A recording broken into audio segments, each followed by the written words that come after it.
আসসালামু আলাইকুম।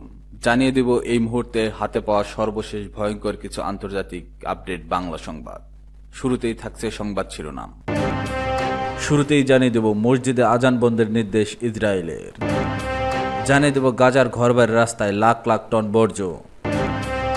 এরপর রয়েছে ভারতের সংসদের বিশেষ অধিবেশনে ডাকতে মোদিকে 16 দলের চিঠি।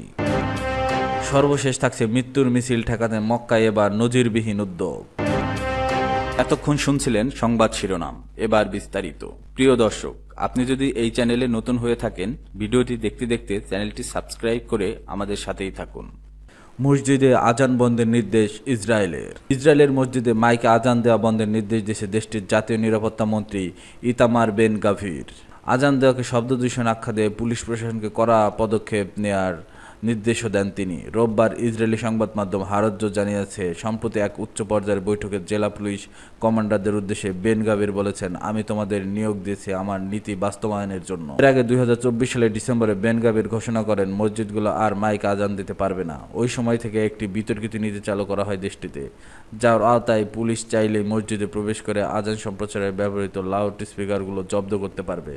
বৈঠকে বেন গাভির ক্ষোভ প্রকাশ করে বলেছেন, অনেক পুলিশ কর্মকর্তা তার নির্দেশনা যথাযথভাবে পালন করছে না, এমনকি জরিমানা আরোপেও গাফিলতি করছেন। তবে তিনি কেন্দ্রীয় জেলার পুলিশ কমান্ডারের প্রশংসা করেছেন, যিনি এ সময়ের মধ্যে মসজিদগুলোর বিরুদ্ধে ভারী জরিমানা আরোপের পদক্ষেপ নিয়েছে। এদিকে কয়েকজন জেলা পুলিশ কর্মকর্তা সতর্ক করে বলেছেন, এই ধরনের চাপ প্রয়োগ আরব ও মিশ্র জনগোষ্ঠীর মধ্যে ব্যাপক ক্ষোভ সৃষ্টি করতে পারে এবং এতে সংঘর্ষের আশঙ্কা রয়েছে। বেন গাভির এই নির্দেশনায় তীব্র নিন্দা জানিয়েছে ফিলিস্তিনের স্বাধীনতাকামী সংগঠন হামাস।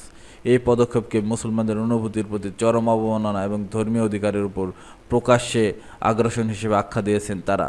হামাস বলেছে, ইসরায়েলি সরকার ও নিরাপত্তা বাহিনী ফিলিস্তিনিদের এবং তাদের ধর্মীয় স্থাপনাগুলোর বিরুদ্ধে একের পর এক আক্রমণ চালিয়ে যাচ্ছে। এ ধরনের হামলা ও দমন পীড়ন জনগণের ক্ষোভ বাড়াবে এবং নতুন করে উত্তেজনা সৃষ্টি করবে বলেও জানিয়েছেন তারা। এরই মধ্যে গাজার দেওর আল বালা অঞ্চলের আনসার মসজিদ ধ্বংস করেছে ইসরায়েল। সোমবার দুপুরে চালানো এক বিমান হামলায় ওই ঐতিহাসিক মসজিদটির প্রায় সব দেওয়াল ধসে পড়ে এবং প্রধান গম্বুজ ও স্তম্ভগুলো মারাত্মকভাবে ক্ষতিগ্রস্ত হয়। হামলায় মসজিদ সংলগ্ন কবরস্থান বড় ধরনের ক্ষতি হয়েছে।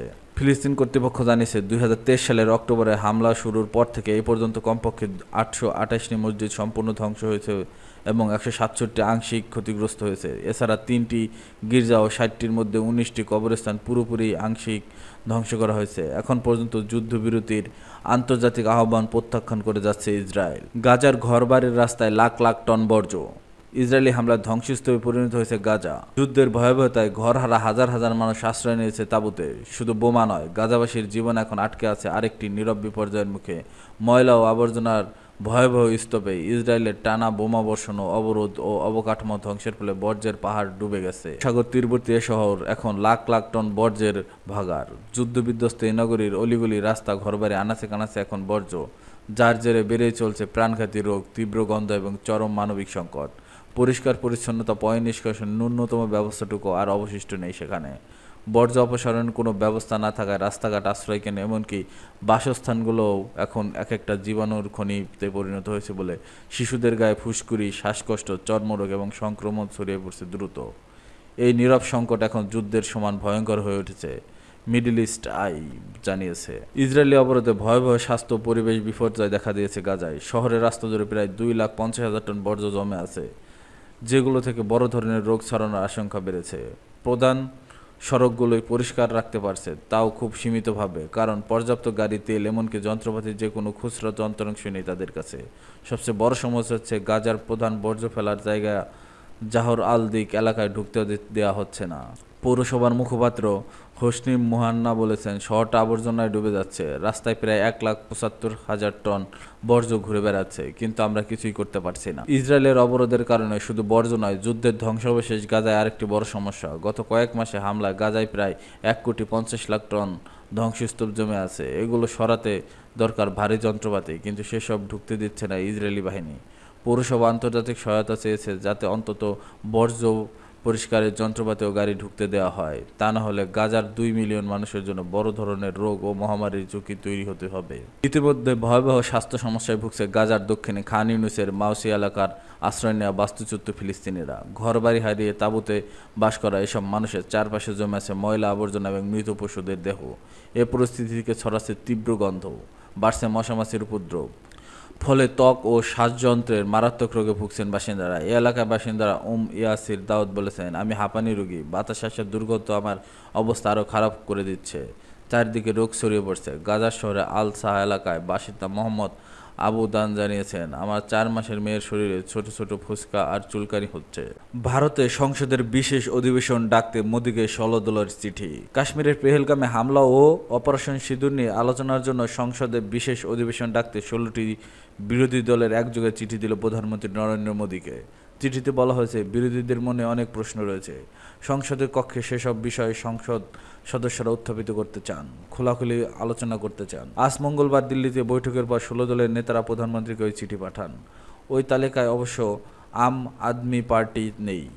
জানিয়েছে আগামীকাল বুধবার একই দাবি জানিয়ে আপ প্রধানমন্ত্রীকে চিঠি লিখবে। পেহেলগাম কাণ্ড ও অপারেশন সিঁদুর নাম দিয়ে পাকিস্তানের হামলার পর কেটে গেছে 1.5 মাস। এই সময়ের মধ্যে পরপর 2টি সর্বদলীয় বৈঠক ডাকা হয়েছিল, কিন্তু প্রধানমন্ত্রী নরেন্দ্র মোদী কোনোটাতেই উপস্থিত থাকেননি। সেই থেকে সংসদের উভয় কক্ষের বিশেষ অধিবেশন ডাকার দাবি বিভিন্ন বিরোধী দল জানিয়ে আসছে, কিন্তু সরকার কর্ণপাত করেনি। এবার 16টি দলের পক্ষ থেকে একসঙ্গে প্রধানমন্ত্রীকে চিঠি দেওয়া হলো। আজ মঙ্গলবার এ নিয়ে দিল্লিতে আলোচনায় বসেন বিভিন্ন দলের নেতারা। উপস্থিত ছিলেন কংগ্রেসের জয়রাম রমেশ ও দীপেন্দ্র হুডা, তৃণমূল কংগ্রেসের ডেরেক ওব্রায়ন, সমাজ পার্টির রামগোপাল যাদব, আরজেডির মনোজ ঝা, শিবসেনার সঞ্জয় রাউতারা। চিঠিটি পাঠানো হয় বিরোধী ইন্ডিয়া জোটের পক্ষে। তাদের দাবি, জুন মাসেই ওই অধিবেশন ডাকা হোক। বৈঠকে ডিএমকে প্রতিনিধিরা ছিলেন না। আজ দলটির প্রতিষ্ঠাতা এম করুণানিধির জন্মবার্ষিকী ছিল না এনসিপির কোনো নেতাও। এনসিপির এ বিষয়ে বিশেষ অধিবেশন ডাকার পক্ষপাতী নয়। এনসিপি নেত্রী সুপ্রিয়া সুলে সর্বদলীয় প্রতিনিধি দলের সদস্য হিসেবে বিদেশ সফর করেছেন। সরকারি সূত্র অনুযায়ী জুন মাসে বিশেষ অধিবেশন ডাকার কোনো উদ্যোগ এখনও নেয়নি।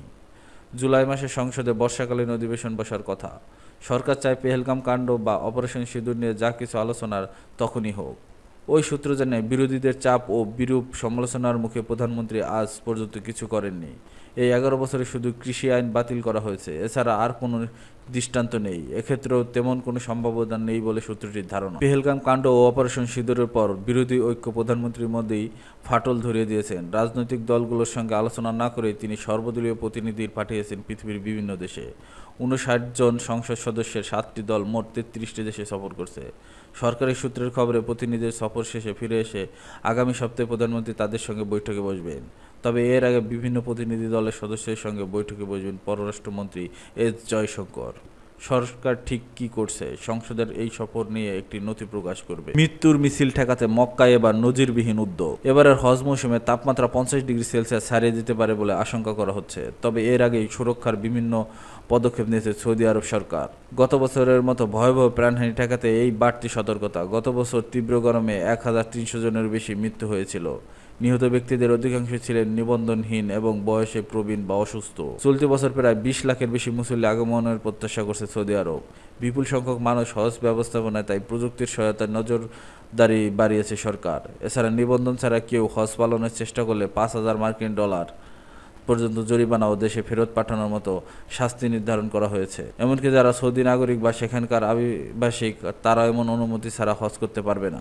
মক্কায় এক সংবাদ সম্মেলনে জানানো হয়, ইতিমধ্যে 2,69,000-এর বেশি মানুষকে মক্কায় প্রবেশে বাধা দেওয়া হয়েছে, কারণ তাদের হজের অনুমতি ছিল না। হজ আইন লঙ্ঘনের দায়ে 23,000-এর বেশি বাসিন্দার বিরুদ্ধে ব্যবস্থা নেওয়া হয়েছে এবং 400টি হজ এজেন্সির লাইসেন্স বাতিল করা হয়েছে। সৌদির স্বাস্থ্যমন্ত্রী ফাহাদ আল জালাজেল বলেছেন, 2024 সালে মৃত্যুবরণকারীদের 80% ছিল অনিবন্ধিত হজযাত্রী। এবছর আমরা আন্তর্জাতিক মিশনগুলোর সঙ্গে সমন্বয় করে প্রযুক্তির মাধ্যমে প্রত্যেক হাজিকে পর্যবেক্ষণে রাখছি। হাজিকে এবার স্মার্ট হেলথ ট্র্যাকার পড়তে দেওয়া হচ্ছে, যা শরীর তাপমাত্রা ও হার্ট রেট পরিমাপ করবে।